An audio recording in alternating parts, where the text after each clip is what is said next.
Hello बच्चों, welcome to my पाठशाला।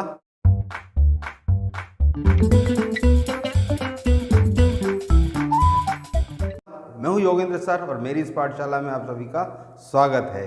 तो आज हम आपके लिए जो क्लास लेकर आए हैं ये बहुत ही आपकी इम्पोर्टेंट क्लास होने वाली है, क्योंकि अब आपकी परीक्षा नज़दीक आ गई है तो आपको कम समय में ज़्यादा तैयारी करना है। तो आज हम आपके लिए लेकर आए हैं चैप्टर 1 नंबर सिस्टम का रिवीजन, मतलब आपके लिए वन शॉट रिवीजन की एक क्लास लेकर आए हैं। तो क्लास को शुरू करते हैं। क्लास को शुरू करने के पहले जिन स्टूडेंट्स ने अभी तक चैनल को सब्सक्राइब नहीं किया है वो चैनल को सब्सक्राइब जरूर कर लें, क्योंकि इससे आपको कोई फ़र्क नहीं पड़ेगा लेकिन हमें फ़र्क पड़ेगा। तो चलिए समझते हैं हम आज हमारे चैप्टर नंबर सिस्टम को। तो क्या है हमारा नंबर सिस्टम?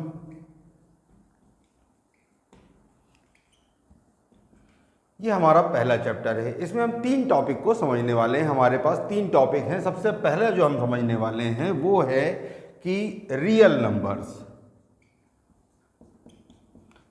तो सबसे पहले आप समझेंगे रियल नंबर्स को। सेकंड आप समझेंगे फंडामेंटल थ्योरम ऑफ अरिथमेटिक।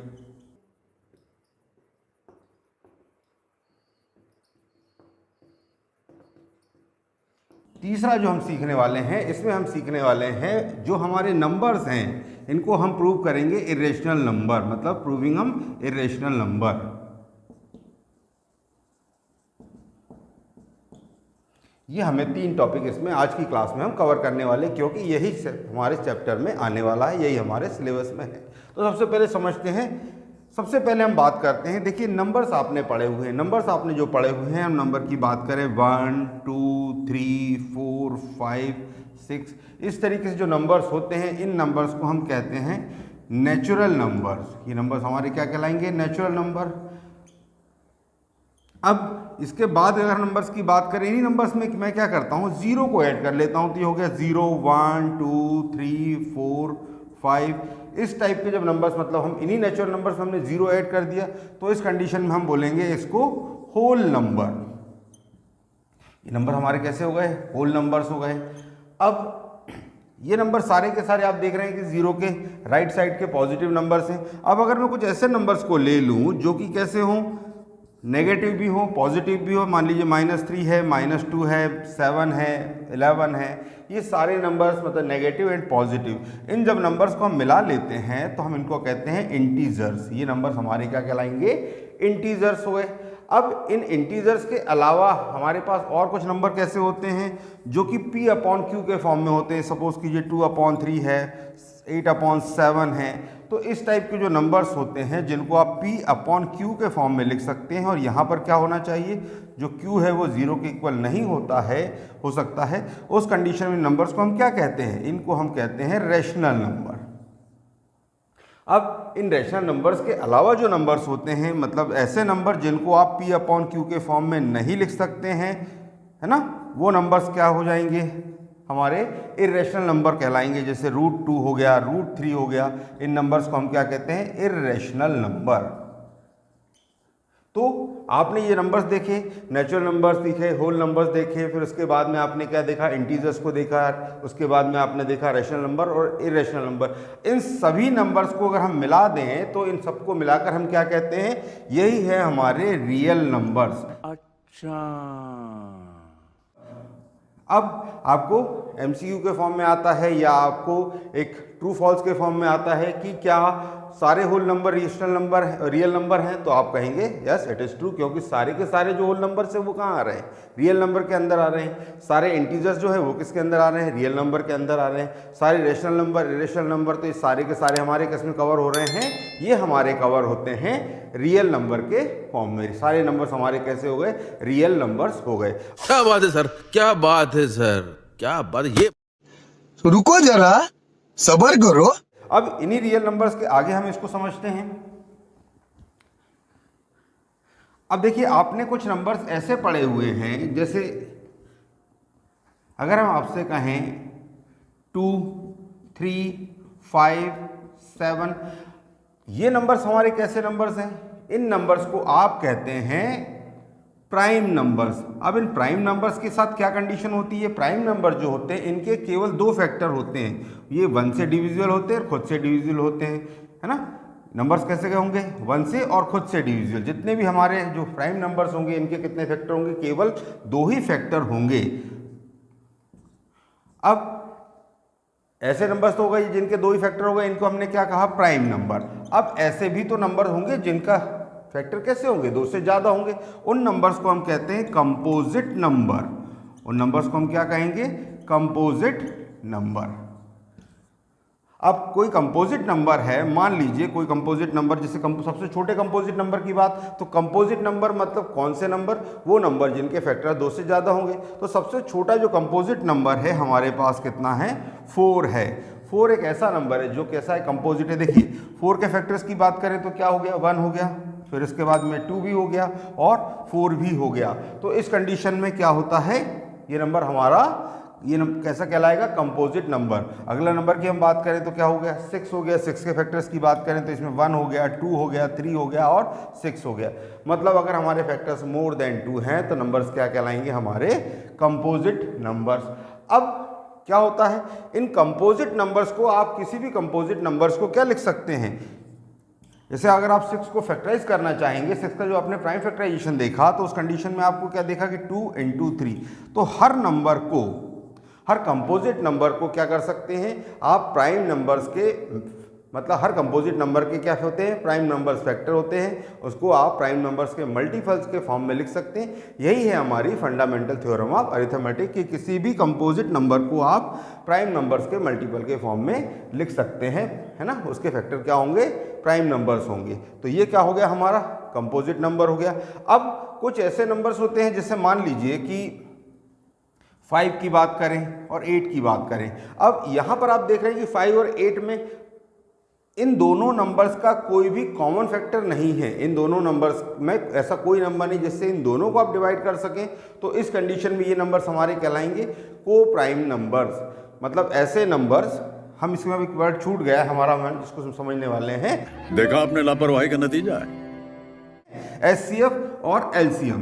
तो देखिए अब अगर हम कोई एक नंबर ले लेते हैं, सपोज कीजिए कि मैं आपको नंबर दे देता हूं 16। अब इस 16 को अगर आप फैक्टराइज करते हैं तो क्या होगा, 2 × 2 = 4, 4 × 2 = 8, 8 × 2 = 16, यानी ये हो गया हमारा 2⁴। अब दूसरा नंबर मान लीजिए मैं ले लेता हूं 12। अब 12 को आप क्या लिख सकते हैं, 2 × 2 = 4, 4 × 3 = 12। तो ये हो गया आपके पास 2⁴ × 3⁴ तो यहाँ पर आप देख रहे हैं कि एक यहाँ पे सिर्फ 2 आए थे, इसमें क्या आ गया, 2 के साथ में एक 3 भी आ गया। तो एलसीएम क्या होता है, एलसीएम होता है अगर हम इन दोनों नंबर्स की बात करें, मतलब हम 16 और 12 का अगर एलसीएम ले लें तो एलसीएम कैसे निकालेंगे। एलसीएम निकालने के लिए आपको सिर्फ ये करना है कि जो भी इसके फैक्टर्स के फॉर्म में नंबर्स आए, तो नंबर क्या क्या आए, 2 आया और 3 आया, आपको दोनों की मैक्सिमम पावर लेनी है। तो यहाँ पर 2 की पावर मैक्सिमम पावर कितनी है, 4 है, तो ये हो गया 2⁴ इंटू 3 की पावर कितनी है, 1 है, तो ये हुआ 16 × 3, तो ये हो गया 16 × 3 = 48। मतलब इन दोनों का अगर हम क्या कहें एलसीएम पूछें तो एलसीएम कितना आएगा, 48। लेकिन अगर हम आपसे कहें इनका एचसीएफ, तो एचसीएफ में आपको क्या करना है, एचसीएफ में भी आपको सेम यही काम करना है कि जो भी फैक्टर्स हैं उनको आपको लेना है, लेकिन आपको यहाँ पर क्या करना है, उनकी लोएस्ट पावर लेनी है। उनकी पावर कैसी लेनी है, लोएस्ट पावर लेनी है जो दोनों में आई हो। तो यहाँ पर देखिए 2 की पावर 4 है, यहाँ पर 2 की पावर कितनी है, 2 है, तो यहाँ पर आपका आंसर कितना होगा, 2 की पावर 2। अब यहाँ पर 3 की पावर है क्या, इसमें 3 की पावर 1 है लेकिन यहाँ नहीं है, तो 3 हमारा नहीं आएगा, मतलब 2 की पावर 2 यानी कितना हो गया, 4। तो हमारा एचसीएफ इन दोनों नंबर्स का क्या कहलाएगा, 4 कहलाएगा। ये नंबर हमारा, इसका एलसीएम हुआ 48 और एचसीएफ कितना हुआ, 4 हुआ। अब हमारी एक प्रॉपर्टी होती है, इसको आपको रूल के फॉर्म में याद रखना है कि जब दो नंबर्स के एलसीएम और एचसीएफ का जो प्रोडक्ट होता है वो कैसा होता है, उन दोनों नंबर्स के प्रोडक्ट के इक्वल। ये आपके सिलेबस का एक इंपॉर्टेंट पार्ट है। आपको जो छोटे क्वेश्चंस आएंगे वो इस रूल पर आ सकते हैं कि जो एलसीएम और एचसीएफ का प्रोडक्ट होगा वो किसके इक्वल होगा, प्रोडक्ट ऑफ नंबर्स के। अब देखिए इस रूल को हम चेक कर लेते हैं। हमने जो नंबर्स निकाले हैं हमारे पास में, हमने क्या कहा, एलसीएम इंटू एचसीएफ किसके इक्वल, प्रोडक्ट ऑफ नंबर्स के इक्वल। तो आपने देखा कि हमारे नंबर्स क्या क्या थे, 16 और 12। तो 16 और 12 का मल्टीप्लाई करेंगे तो कितना होगा, 12 × 6 = 72, कैरी 7, 12 × 1 = 12 + 7 हो गया 19, तो 192। अब जो हमारे एलसीएम और एचसीएफ आए थे ये कितना आया था, 48 × 4, चलिए मल्टीप्लाई कर दीजिए, 4 4 जा हुआ आपके 4 8 जा हुआ 32, कैरी हुआ 3, 4 4 जा 16 प्लस 3 19, 192। तो देखा आपने दोनों नंबर कैसे हो गए सेम। तो इस पर रिलेटेड हमारे क्वेश्चन आते हैं एग्जाम में। चलिए तो ये हुआ। अब आपको एक चीज़ इसमें यह ध्यान रखनी है कि ऐसे दो नंबर्स जिनके बीच का एचसीएफ कितना हो 1 हो, ऐसे दो नंबर जिनका एचसीएफ क्या हो 1 हो, उसे हम कहेंगे को प्राइम नंबर। अरे कहना क्या चाहते हो? प्राइम नंबर जब यूज होता है तो बच्चे कंफ्यूज हो जाते हैं, तो आपको ये ध्यान रखना है यहाँ पे कंफ्यूजन कुछ नहीं। जैसे सपोज कीजिए कि 6 और 5 की बात करें, या 6 और हम 7 की बात करें, 6 और 13 की बात करें, तो यहाँ पर 6 जो है हमारा कैसा नंबर है, ये नंबर तो हमारा प्राइम नंबर नहीं है, तो इसका प्राइम से कोई संबंध नहीं। लेकिन यहाँ पे 6 और 13 के जब आप कॉमन फैक्टर देखेंगे तो इनमें कोई भी कॉमन फैक्टर नहीं होगा। इनका एचसीएफ की बात करें तो इनका एचसीएफ कितना होगा 1 होगा। तो इस कंडीशन में इन नंबर्स को हम क्या कहेंगे, को प्राइम नंबर। तो ऐसे नंबर जिनका एचसीएफ कितना होता है 1 होता है, उसे हम कहते हैं को प्राइम नंबर। चलिए अब समझते हैं हमारे तीसरे पार्ट को, जिसमें हम ये देखने वाले हैं कि कोई भी नंबर हमारा कैसा हो उसे हम क्या प्रूव करेंगे, इरेशनल प्रूव करना है। तो इरेशनल कैसे प्रूव करेंगे, आप एक थ्योरम याद रखेंगे कि अगर p हमारा एक कोई नंबर है, p कोई प्राइम नंबर है और वो क्या करता है a स्क्वायर को डिवाइड करता है, तो ये जो p है a को भी डिवाइड करेगा। ये हमारी थ्योरम का स्टेटमेंट क्या होता है कि अगर p a स्क्वायर को डिवाइड करता है तो p a को भी डिवाइड करेगा। इस चीज़ का आप ध्यान रखेंगे। चलिए अब मान लीजिए हमको दिया हुआ है √2, इस √2 को हमें प्रूव करना है कैसा है, इरेशनल है। तो इस √2 को इरेशनल प्रूव करने के लिए आप क्या करेंगे, इस √2 को आप लिख दीजिए p अपॉन q के फॉर्म में, है ना। हमने इसको लिख दिया p अपॉन q के फॉर्म में, जहाँ p और q दोनों कैसे हैं, को प्राइम नंबर्स हैं। ये कैसे नंबर्स हैं, को प्राइम नंबर। मतलब अभी हमने बात करी थी को प्राइम यानी ऐसे नंबर जिनका एचसीएफ कितना हो 1 हो, मतलब इनका कोई कॉमन फैक्टर नहीं होना चाहिए। देखिए अब अगर मैं इसको क्रॉस मल्टीप्लाई कर दूँ तो मैं इसको लिख सकता हूँ √2q इक्वल टू p। अगर मैं दोनों का स्क्वायर कर दूं तो यहाँ पर क्या होगा, यहाँ हो जाएगा 2q square equal to p square, यानी कि इसको आप p स्क्वायर को 2 से डिवाइड कर सकते हैं। तो ये हो गया आपका q square equal to p square upon 2। अब देखिए यहाँ पर हम p स्क्वायर को 2 से डिवाइड कर रहे हैं, तो p स्क्वायर को जब p से डिवाइड कर रहे हैं, 2 से डिवाइड कर रहे हैं, तो हम p को भी 2 से डिवाइड कर सकते हैं। ये हमने अभी पढ़ा था। अब अगर p को डिवाइड करने पर हमारे पास m आता है, मतलब p की वैल्यू कितनी हो गई हमारी 2m हो गई, उस वैल्यू को आप यहाँ पर पुट कर दीजिए। तो ये हो जाएगा 2q स्क्वायर इक्वल्स 2m का स्क्वायर, यानी 2q स्क्वायर इक्वल कितना हो गया 4m स्क्वायर हो गया। अब यहाँ पर आप क्या लिख सकते हैं, इसको ये आपका देखिए इस 2 से 4 को कैंसिल कर दीजिए, 2 टाइम ये q स्क्वायर इक्वल टू हो गया आपका 2m स्क्वायर। मतलब इस q को स्क्वायर को आप 2 से डिवाइड कर सकते हैं, तो क्या होगा, अब अगर q स्क्वायर 2 से डिवाइड होगा तो फिर आपका q भी 2 से डिवाइड हो सकता है। अब अभी हम यहाँ पर कह रहे हैं कि q 2 से डिवाइड हो सकता है, पहले हमने कहा कि p 2 से डिवाइड हो सकता है, लेकिन हमने क्या एज्यूम किया था कि p और q कैसे हैं, को प्राइम नंबर है। तो इसका मतलब हमारा अजम्पशन ही कैसा था, रॉन्ग था। तो हमारा जो अजम्पशन हम रॉन्ग था, हमने इसको रेशनल नंबर के फॉर्म में लिया था, है ना। यहाँ पर हमने जो p अपॉन q के फॉर्म में लिया, ये नंबर कैसा हो गया, रेशनल हो गया। तो हम इसको रेशनल नंबर के फॉर्म में शुरू में लेंगे और लास्ट में क्या प्रूव कर देंगे कि हमारा अजम्पशन कैसा हो गया, रॉन्ग हो गया। मतलब हमारा जो √2 है वो कैसा नंबर हो गया, इरेशनल नंबर हो गया। तो ये तो हुई ये कंडीशन। अब सपोज कीजिए कि आपको कोई नंबर इस तरीके से दे दिया जाए कि 3 + 2 √2, 3 + 5 √2, इसको आपको प्रूव करना है किसके फॉर्म में, कि ये कैसा है, इरेशनल नंबर है। तो अगेन आप इसको किस फॉर्म में ले लीजिए, p अपॉन q के फॉर्म में ले लीजिए। अब p अपॉन q के फॉर्म में लेने के बाद आप क्या करेंगे, इस रूट के साथ वाले नंबर को छोड़कर बाकी सबको ट्रांसपोज कर दें। तो ये क्या हो गया, 5 √2 इक्वल p अपॉन q -2। अब यहाँ पर -3।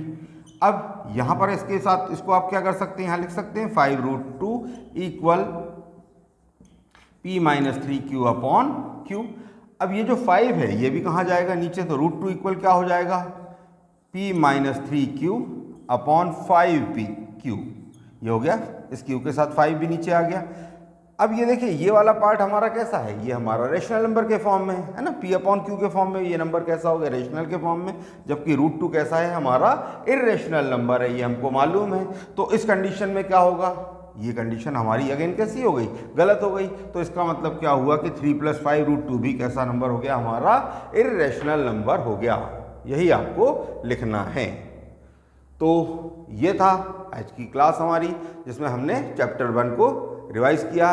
अगली क्लास में हम किसी और चैप्टर को लेकर आएंगे। आई होप आपको वीडियो समझ में आ गया होगा।